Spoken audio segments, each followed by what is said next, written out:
السلام علیکم۔ آپ کو پتہ ہے کہ میں مختلف حدیثیں بھی پڑھ رہی ہوں، اس میں قرآن کی بھی تھوڑی سی آیت پڑھ لیتی ہوں، اور مختلف چیزیں کرتے کرتے میں سوچتی ہوں کہ آج یہ جو ہے ہمارے نبی جو تھے ان کے پاس عوارض بشریت کے ان کے ظہور کی کیا حکمت تھی، تھوڑا سا اس کے بارے میں پڑھتے ہیں کہ جو ہمارے پیارے نبی صلی اللہ علیہ وسلم تھے وہ ان کی جو مثال وہ دوسرے انسانوں کے شدید جھیلنے کا اتفاق ہوا تاکہ ثواب بہت زیادہ ہوں اور درجات بلند ہوں۔ چنانچہ آپ کو مرض بھی لاحق ہوا اور درد وغیرہ کی بھی شکایت تھی، اور آپ کو گرمی اور سردی کا بھی اثر ہوا اور بھوک پیاس بھی لگی۔ آپ صلی اللہ علیہ وسلم کو موقع پر غصہ بھی آیا اور انقباض بھی ہوا، اور آپ کو ماندگی خستگی بھی ہوئی اور کمزوری اور بیماری بھی ہوئی، اور سواری پر سے گر کر خراش بھی آئی، اور جنگ احد میں کفار کے ہاتھوں سے آپ کے چہرے اور سر مبارک پر زخم بھی ہوا۔ کفار طائف نے آپ صلی اللہ علیہ وسلم کے قدم مبارک کو خون آلود بھی کیا، اور آپ کو زہر بھی کھلایا گیا، اور آپ صلی اللہ علیہ وسلم پر جادو بھی کیا گیا، اور آپ نے دوا بھی کی اور بچھنے بھی لگوائے اور جھاڑ پھونک کا بھی استعمال کیا، اور اپنا وقت پورا کر کے عالم بالا سے ملحق ہو گئے، اس دارالامتحان الاسلحہ سے آزاد ہو گئے۔ اگر یہ جسمانی تکلیف نہ ہوتی تو شاید کسی کو آپ صلی اللہ علیہ وسلم پر الوحیت کا شبہ ہو جاتا۔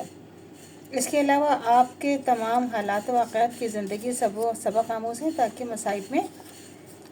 آپ کی امت کی تسلی کے لیے کا جو سبب ہو، جب سید الانبیاء کو بھی تکلیف ہوتی ہے تو کیا اہم چیز ہے۔ اور یہ عوارض مذکورات صرف آپ کے عنصری جست شریف باوجہ مشائق نبی کے طاری ہوتے رہتے تھے۔ رہا آپ صلی اللہ علیہ وسلم کا قلب مبارک تو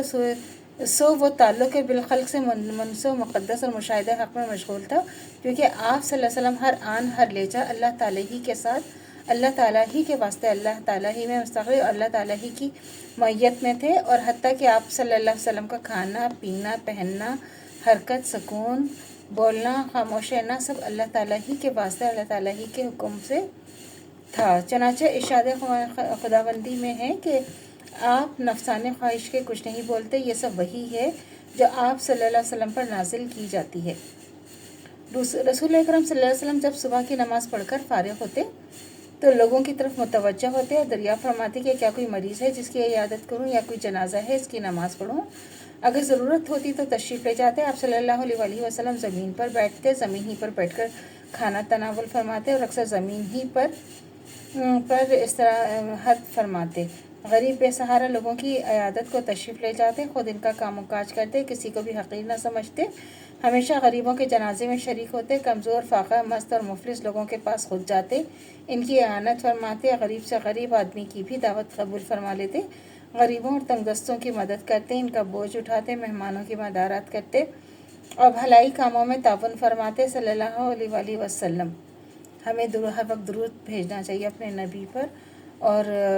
ہم تو ظاہر ہے ہمارا تو نقطے کے برابر بھی ہم تو اپنے اس پہ نہیں کرتے نا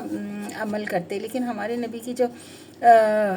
عادات تھیں، ان کا رتبہ تھا، ہمارے نبی کا جو رتبہ تھا تو وہ تو ماشاءاللہ کیا ان کا رتبہ تھا، اور ہم تو صرف کچھ سنتوں پہ بھی عمل کر لیں تو کتنی بڑی بات ہے۔ تو اللہ سے دعا کرنی چاہیے جو ہمارا ایمان ہے مرتے دن تو قائم و دائم رہے، خاتم بالخیر ایمان پر ہو۔ اجازت دیجیے، اللہ حافظ۔ میرے چینل کو لائک کیجیے، شیئر کیجیے، سبسکرائب کیجیے، شکریہ۔